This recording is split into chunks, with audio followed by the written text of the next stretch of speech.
जय श्री कृष्णा, राधे राधे। आप सभी भक्तों का आपके अपने YouTube चैनल श्री कृष्ण दीवानी में हार्दिक स्वागत है। आज हम सुनेंगे कार्तिक मास महात्म्य अध्याय 9 की पावन कथा।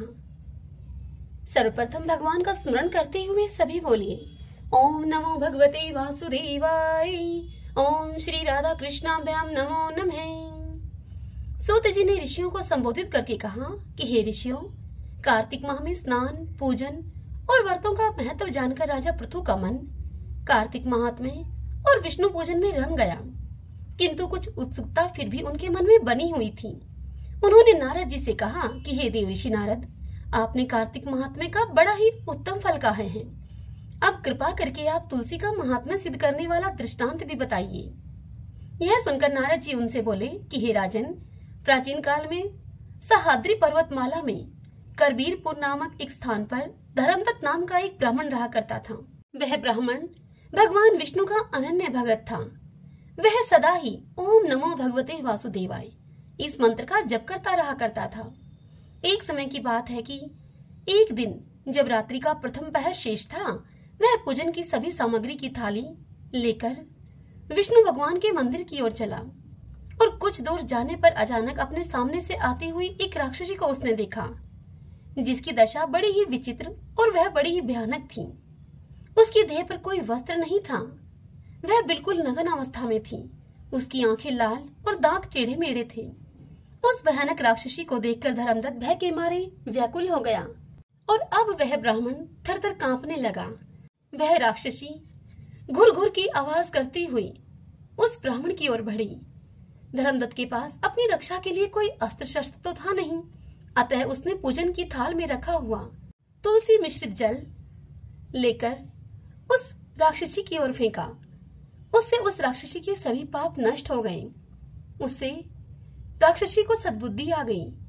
अब वह राक्षसी हाथ जोड़कर धर्मदत्त से क्षमा मांगने लगी और उसके कदमों पे वह राक्षसी लौट गई। धर्मदत्त बड़ा ही दयालु था, उसे उस राक्षसी पर दया आ गई। तब उसने उससे उसका परिचय पूछा। तब वह राक्षसी कहने लगी कि मैं सौराष्ट्र देश के भिक्षु नाम की एक ब्राह्मण की पत्नी थी। मेरा नाम कलहा था। मैं बड़े ही दुष्ट स्वभाव की थी। कभी भी मैंने अपने पतिव्रत धर्म को नहीं निभाया और सदा ही अपने पति से मैं कलेश किया करती थी। उसे उचित ढंग से भोजन भी नहीं देती थी। ब्राह्मण मुझे बड़ा ही समझाता था, लेकिन मैंने कभी उसकी कोई बात नहीं सुनी। अंत में दुखी होकर उसने दूसरा विवाह करने का विचार किया। तब भी मैंने अपने आप को सुधारने की कोई कोशिश नहीं की और विष खाकर मैंने प्राण त्याग दिए। यम के दूत मुझे पकड़कर ले गए। वहां जाने पर यमराज ने चित्रगुप्त से मेरे अच्छे बुरे कर्मों के विषय में पूछा। तब चित्रगुप्त ने यमराज को बताया कि इसने कभी पतिव्रत धर्म का पालन नहीं किया, सदा ही अपने पति से द्वेष रखा और अपने अभिमान में ही रही। जिस पात्र में यह भोजन बनाती थी, उसी पात्र में बैठकर खाती थी। यह सब वृतांत सुनकर यमराज ने चित्रगुप्त से कहा कि जिस पात्र में भोजन बनाती थी उसी में खाती थी, इसलिए इसे अपनी संतान को खाने वाली बिल्ली की योनि में भेज दो। यह अपने पति से द्वेष रखा करती थी, इसलिए इसे विष्ठा खाने वाली शुक्री की योनि में भेजा जाए। इसने आत्महत्या की है, इसके दंड स्वरूप इसे राक्षसी की योनि में भेजा जाए। इस प्रकार हे ब्राह्मण, मैंने अनेकों वर्षों तक बिल्ली और शुक्री की योनियों को भोगा है। अब मैं राक्षसी की योनि में हूँ और कष्ट भोगती हुई आज आपके सामने आ गई हूँ। हे ब्राह्मण, आपके द्वारा तुलसी मिश्रित जल छिड़कने से मेरे सभी पाप अब नष्ट हो गए हैं। अब कृपा करके मुझे इस घृणित देह से छुटकारा पाने का कोई उपाय बतलाइए आप। यह सुनकर धर्मदत्त ने उस राक्षसी से कहा कि तुम्हारा दुख देखकर मैं भी बहुत ही दुखी हूँ। प्रेत योनि में दान, धर्म, तीर्थ अथवा धार्मिक कार्य नहीं हो सकते हैं और तुम्हारे पाप भी बहुत अधिक हैं। अतः मैं श्री हरि प्रिया तुलसी से प्रार्थना करता हूँ कि मैंने जो कार्तिक व्रत किए हैं उनका आधा पुण्य तुम्हें मिल जाए और तुम अच्छी गति को प्राप्त हो सको। ऐसा कहकर धर्मदत्त ने उस पर पुनः तुलसी मिश्रित जल छिड़का और साथ ही ओम नमो भगवते वासुदेवाय भगवान श्री कृष्ण के इस 12 अक्षर मंत्र को पढ़ा। इस प्रकार से वह राक्षसी प्रेत योनि से मुक्त होकर सुंदर एवं रूपवती हो गई।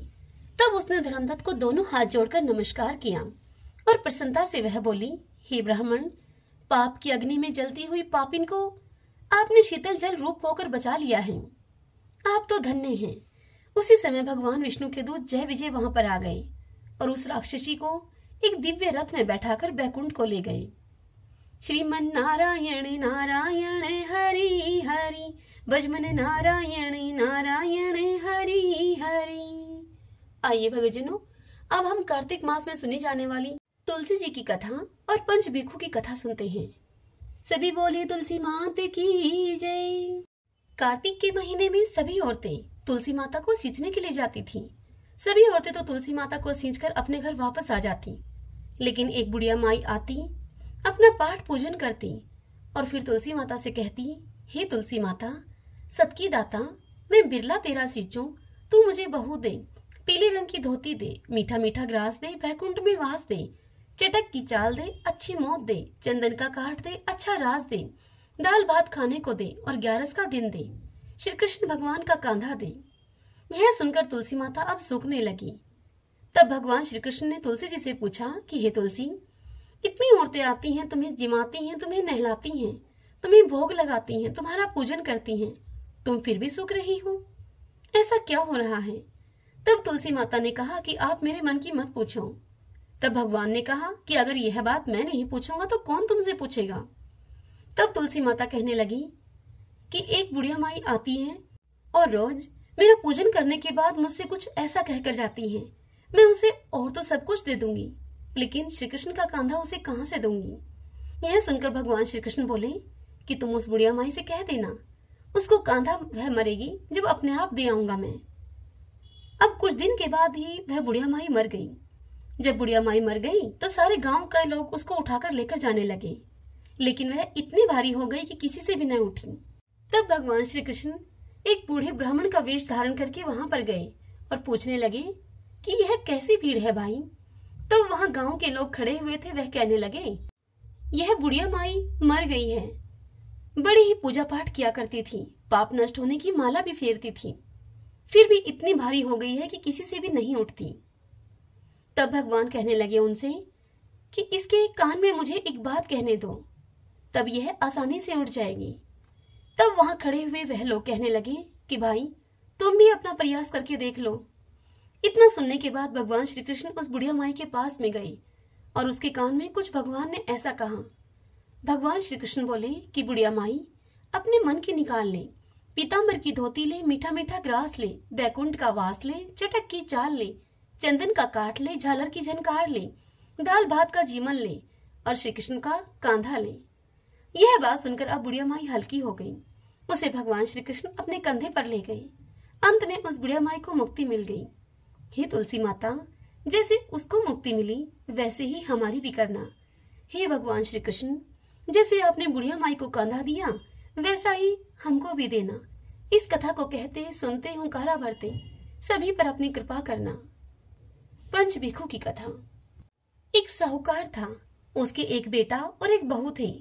साहूकार के बेटे की बहू सुबह जल्दी उठकर कार्तिक में रोजाना गंगा जी नहाने के लिए जाती थी। वह बहू पराये पुरुष का मुंह नहीं देखती थी। एक राजा का लड़का था, वह जब भी गंगा जी नहाने के लिए जाता तो वह सोचता कि मैं इतनी सुबह नहाने के लिए आता हूँ गंगा जी पर, तो भी मुझसे पहले यहाँ कौन नहा लेता है। 5 दिन कार्तिक के अब रह गए। उस दिन साहूकार की बहू तो नहाकर जा रही थी और राजा का बेटा स्नान करने के लिए गंगा जी की तरफ आ रहा था। खुड़का सुनकर अर्थात आवाज सुनकर वह बहू जल्दी जल्दी जाने लगी तो उसकी माला मूचड़ी वहीं पर छूट गई। राजा का लड़का आया तब वह सोचने लगा कि जिसकी माला मोचड़ी इतनी सुंदर है वह खुद कितनी सुंदर होगी। और फिर सारी नगरी में उस राजा के लड़के ने यह ढिंडोरा पिटवा दिया कि जिसकी भी ये माला मोचड़ी है वो मेरे पास 5 रात आएगी।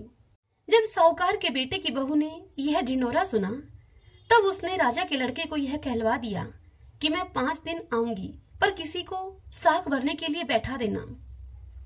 तब राजा के लड़के ने गंगा जी पर बिछावन करके एक तोते को पिंजरे में वृक्ष पर टांग दिया। अब दूसरे दिन जब वह बहू गंगा जी के स्नान के लिए आई तब उसने जब पहली पड़ी पर पैर रखा स्नान के लिए तब वह भगवान से बोली कि हे कार्तिक के ठाकुर, राय दामोदर, 5 पांडु, छठे नारायण, भीखम राजा, उस पापी को नींद आ जाए। साहूकार के बेटे की बहू के इतना कहते ही भगवान ने ऐसी कृपा की कि उस राजा के लड़के को गहरी नींद आ गई। वह बहू अब नहा धोकर जाने लगी तो वह तोते से बोली कि सुआ सुआ तेरे गल डालूंगी हीरा, मेरी साख भरियो मेरे बीरा। तब सुआ बोला कि कोई वीर भी साख भरता है क्या? तब साहूकार के बेटे की बहू बोली कि सुआ सुआ सुआ तेरे पग घालूंगी नेवर, मेरी साख भरियो मेरे देवर। तब सुआ ने कहा कि अच्छा भाभी, मैं तेरी साख भरूंगा। और वह यह तोते को कहकर चली गई। राजा अब हड़बड़ा कर उठा, सुए से पूछा कि सुआ सुआ क्या वह आई थी, कैसी थी वह? तब वह सुआ बोला, आभा किसी बिजली, होली किसी झल, केले किसी कामनी, गुलाब का सरंग। यह सुनकर राजकुमार ने कहा कि अब तो मैं अंगुली चीर कर बैठूंगा, तब मुझे नींद नहीं आएगी और मैं उसे देखूंगा। अब दूसरे दिन जब वह अंगुली चीर कर लेट गया गंगा जी के किनारे पर, तब दूसरे दिन सुबह सुबह जब वह बहू आई और भगवान से उसने फिर से वही प्रार्थना की तो फौरन ही राजकुमार को नींद आ गई। अब वह बहू नहा धोकर फिर से चली गई। राजकुमार ने उठकर तोते से फिर पूछा कि सुआ सुआ क्या वह आई थी? तब उस तोते ने राजकुमार से सारी बातें कह दी। तब राजकुमार तोते से बोला कि मैं अब तो आंखों में मिर्ची डालकर बैठूंगा। और फिर राजा का लड़का अगली रात को आंखों में अपने मिर्ची डालकर वहां गंगा जी के किनारे पर बैठ गया ताकि उसे नींद ना आए। अब वह बहू जब सुबह सुबह गंगा जी स्नान के लिए आई तब उसने भगवान से फिर ऐसा ही कहा और भगवान ने कृपा की, उस राजा के लड़के को फिर से नींद आ गई। जब वह नहा धोकर जाने लगी तो आंख बंद करके चली गई। राजकुमार ने उठकर देखा, तब तक वह नहा धोकर चली गई थी। तत्पश्चात वह राजकुमार बोला कि आज तो मैं आग की अंगीठी जलाकर बैठूंगा जिससे कि मुझे नींद नहीं आएगी। और वह अब अंगीठी जलाकर बैठ गया। साहूकार की बहू अगले दिन आई और उसने भगवान से कहा कि 4 रातें तो आपने निकाल दी, बस आज की रात और निकाल दीजिए। हे भगवान, मेरा सत रखना। भगवान तो बड़े ही भक्त वत्सल हैं, वे अपने भक्तों पर बड़े ही दयालु और कृपालु होते हैं। भगवान ने उसका सत रख दिया और राजकुमार को फिर से नींद आ गई। जब वह बहू नहा धोकर जाने लगी तो तोते से वह बोली कि इस पापी से कह देना कि तेरी 5 रातें पूरी हो गई हैं, इसलिए मेरे मोतियों की माला और मोचड़ी मेरे घर भेज देना। सुबह राजा के लड़के ने जब तोते से उठकर पूछा कि क्या वह आई थी, तब उसे तोते ने कहा कि हाँ, वह आई थी और उसने अपनी माला मोचड़ी मंगवाई है। तब राजकुमार ने सोचा कि वह तो सच्ची थी, उसका तो भगवान ने सत रख लिया। अब थोड़े ही दिन के बाद राजकुमार के शरीर में कोढ़ निकल आया और वह तड़पने लगा। तो राजा ने ब्राह्मण को बुलाकर पूछा कि मेरे बेटे का शरीर इतना क्यों जल रहा है। तब ब्राह्मणों ने कहा कि वह पतिव्रता स्त्री पर बुरी नजर रखता है, इसीलिए उसे यह रोग लगा है। तब राजा ने दोबारा से ब्राह्मणों से पूछा कि अब यह ठीक कैसे होगा। तब उसे ब्राह्मणों ने बताया कि उस साहूकार की बहू को धर्म की यह बहन बनाए और उसके नहाए हुए जल से यह नहाए, तब इसका यह कोढ़ ठीक हो जाएगा। अब राजा उस साहूकार के बेटे की बहू की माला और मोचड़ी उस साहूकार के घर लेके गया और साहूकार से जाकर कहा कि यह माला मोचड़ी आपकी बहू की है, गंगा जी के किनारे पर छूट गई थी। तुम्हारी बहू सतीव्रता है, उसके नहाए हुए जल से मेरे बेटे को नहलाना है, तो मुझे वह जल दे दो। तब साहूकार ने कहा कि वह किसी पराये पुरुष का मुख नहीं देखती, तुम अपने पुत्र को इस नाली के नीचे खड़ा कर दो, जब वह नहाएगी तो ऊपर से पानी गिर जाएगा। अब राजा ने ऐसा ही किया, राजकुमार को नाली के नीचे बैठा दिया। जब राजकुमार नहाया उस पानी से तो उस राजकुमार की चंदन की सी काया हो गई। हे पंच भिक्षु देवता, जैसा साहूकार की बहू का सत रखा आपने, वैसा ही सबका रखना। इस कथा को कहते सुनते हुंकारा भरते अपने सारे परिवार का सत रखना। पुनो नहाई पड़वा नहाई, 5 रतन 5 तीरथ 5 भिखम नहाई। 1 टका मेरी गांठ में सुनियो हे रघुराई, आधे का लाई आंवला आधे की राई। राई दामोदर सांवला जिसने सृष्टि रचाई, राजा के घर उतरी पुत्री बन के आई। राजा लाया ब्याह के रानी बनकर आई, 4 चक्कर 4 मक्कर 4 दिए किलो। मैं तुझसे पूछूं हे श्री कृष्ण जी, कब निस्तारा होए। जब आएगा कार्तिक का महीना तब निस्तारा होए। सभी बोले पंच बिखुदेव भगवान विष्णु की जय। जय जय तुलसी भगवती सत्यवती सुखदानी, नमो नमो हरि प्रियसी श्री विंदा गुण खानी। जय नंदनी जग पूजिता विश्व पावनी देवी, जयति पुष्प शराशुर भी देहु अमर वर अम्ब। श्री हरि शीश विराजनी देहु अमर वर अम्ब, जनहित ही वृंदावनी अब जन कर हूँ विलंब। धन्य धन्य श्री तुलसी माता, महिमा आगम सदा श्रुति गाता। हरि के प्राण हूँ से तुम प्यारी, हर ही हेतु किन हो तप भारी। जब प्रसन्न हव दर्शन दीनो, तब कर जोरी विनय अस कीनो। हे भगवन कंत मम हो, दीन जानी जनि छाड़ हूँ छोहूँ। सुरी लक्ष्मी तुलसी की बानी, दिन हो शाप क्रोध पर आनी। अश अयोग्य वर मांगन हारी, हो विटप तुम जड़ तनु धारी। सुनि तुलसी शापयो तेहि ठामा, करहु बास तू नीचन धामा। दियो वचन हरि तब तत्काला, सुनो सुमुखी जनि हो बिहाला। समय पाई हो पति तोरा, पूज हो सास बचन सत मोरा। तब गोकुल में गोप सुदामा, तासु भई तुलसी तू बामा। कृष्ण रास लीला की माही, राधे सखियो प्रेम लखि नाही। दिया शाप तुलसी तत्काला, नर लोक ही तुम जन्म हूँ बाला। भयो गोप वह दान विराजा, शंख चूड़ नामक सिर ताजा। तुलसी भई ताशु की नारी, परम सती गुण रूप अगारी। असुध्वा कल्प गीत जब गयऊ, कल्प तृतीय जन्म तब भयऊ। वृंदा नाम भयो तुलसी को, असुर जलंधर नाम पति को। करि अति द्वंद अतुल्य बल धामा, वीणा शंकर से संग्रामा। जब नित सन्य सहित शिवहारी, मरही न तब हर हर ही पुकारे। पतिव्रता वृंदा थी नारी, को न सके पतहि गहारी। तब जलंधर ही वेश बनाई, वृंदा डिग हरि पहुँचयो जाई। शिव हित लहि करि कपट प्रसंगा, कियो सतीव धर्म ते ही भंगा। भयो जलंधर कर संहारा, सुनि वृंदा उर शोक अपार। तेहि क्षण दियो कपट हरि टारी, लख वृंदा दुख गिरा उचारी। जलंधर ही जस हत्यो अभीता, सोई रावण हव हरहि सीता। अस प्रस्तर सम हृदय तुम्हारा, धर्म खंडी मम पति सहारा।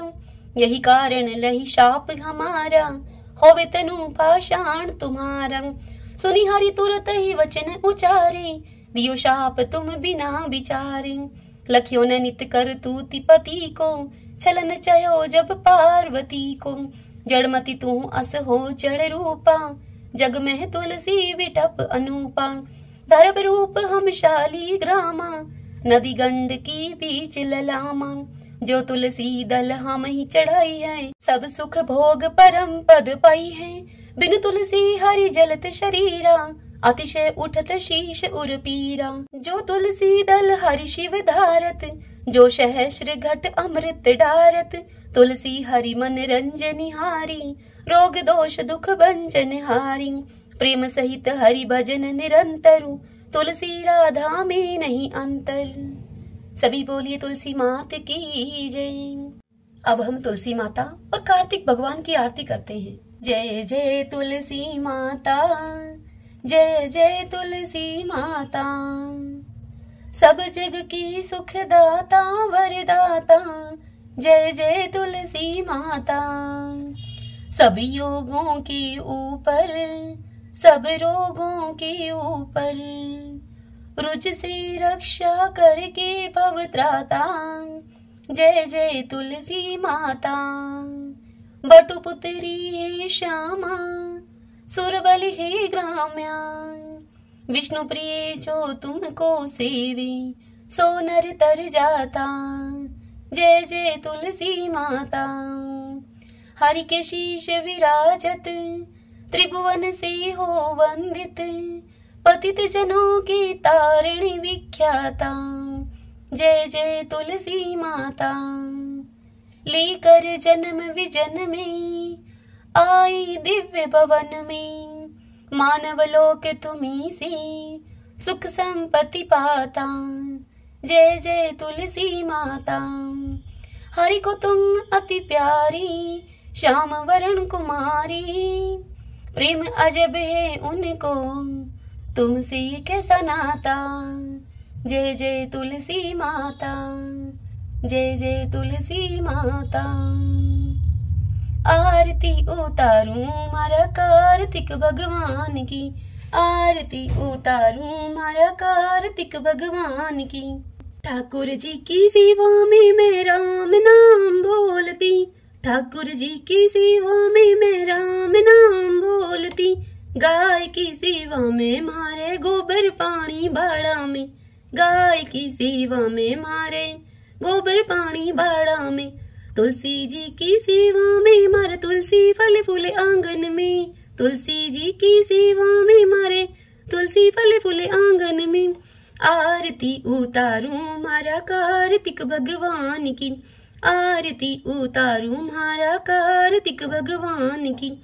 ठाकुर जी की सेवा में मैं गंगा जल से नहावती।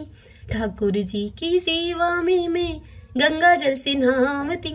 गाय की सेवा में मारे दूध दही पी लोना में।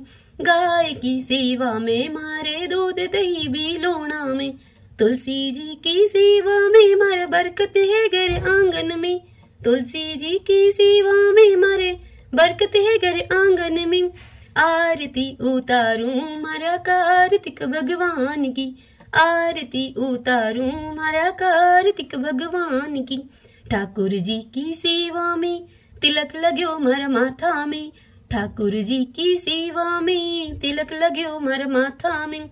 गाय की सेवा में मारे घी धरो से घिलड़ी में। गाय की सेवा में मारे घी धरो से घिलड़ी में। तुलसी जी की सेवा में मारे दीवा बाती 11 में। तुलसी जी की सेवा में मारे दीवा बाती 11 में।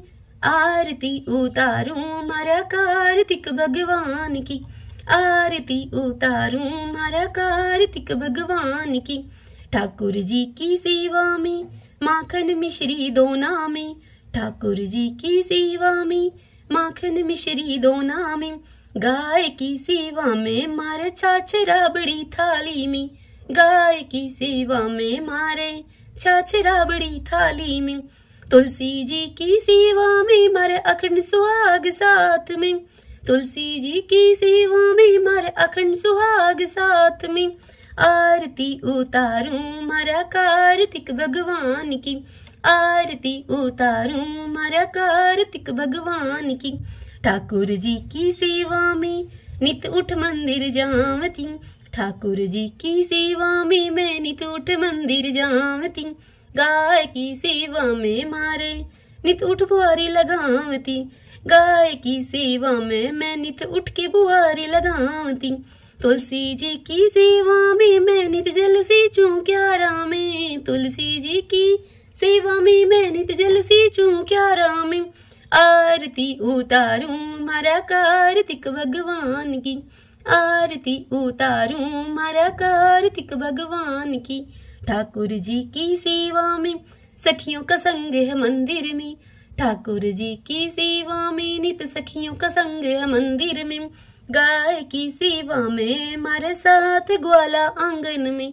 गाय की सेवा में मारे साथ ग्वाला आंगन में। तुलसी जी की सेवा में मारा घर वाला मारे साथ में। तुलसी जी की सेवा में मारा घर वाला मारे साथ में। आरती उतारूं मारा कार्तिक भगवान की। आरती उतारूं मारा कार्तिक भगवान की। ठाकुर जी की सेवा में मैं तुलसी माला फेरती। ठाकुर जी की सेवा में मैं तुलसी माला फेरती। गाय की सेवा में मारे गले गलसरी सोना की। गाय की सेवा में मारे गले गलसरी सोना की। तुलसी जी की सेवा में मारे सिर पर चुंदड़ लाल है। तुलसी जी की सेवा में मारे सिर पर चुंदड़ी लाल है। आरती उतारूं मारा कार्तिक भगवान की। आरती उतारूं मारा कार्तिक भगवान की। ठाकुर जी की सेवा में मैं बैकुंठा में जावती। ठाकुर जी की सेवा में मैं बैकुंठा में जावती, गाय की सेवा में मैं पापों से मुक्ति पावती, गाय की सेवा में मैं पापों से मुक्ति पावती, तुलसी जी की सेवा में मैं सातों जन्म सुख पावती, तुलसी जी की सेवा में मैं सातों जन्म सुख पावती। आरती उतारूं मारा कार्तिक भगवान की, आरती उतारूं मारा कार्तिक भगवान की। सभी बोलिए कार्तिक भगवान की जय, तुलसी माता की जय। ओम नमो भगवते वासुदेवाय, ओम श्री राधा कृष्णाभ्याम नमो नमः। यदि वीडियो पसंद आए, यह कथा आपके लिए उपयोगी रही तो वीडियो को लाइक करें और कमेंट बॉक्स में विष्णु भगवान की जय लिखिए। और यदि आप हमारे इस चैनल श्री कृष्ण दीवानी पर पहली बार आए हैं, मुझे आप पहली बार सुन रहे हैं, तो आप हमारे इस चैनल को सब्सक्राइब कर लीजिए, बेल आइकन के बटन को भी दबा लीजिएगा ताकि आपको आने वाले नए वीडियोस की जानकारी सबसे पहले मिल सके। हर दिन के कार्तिक मास महात्म्य की कथाएं आपको समय से मिल सके। जय श्री कृष्णा, राधे राधे।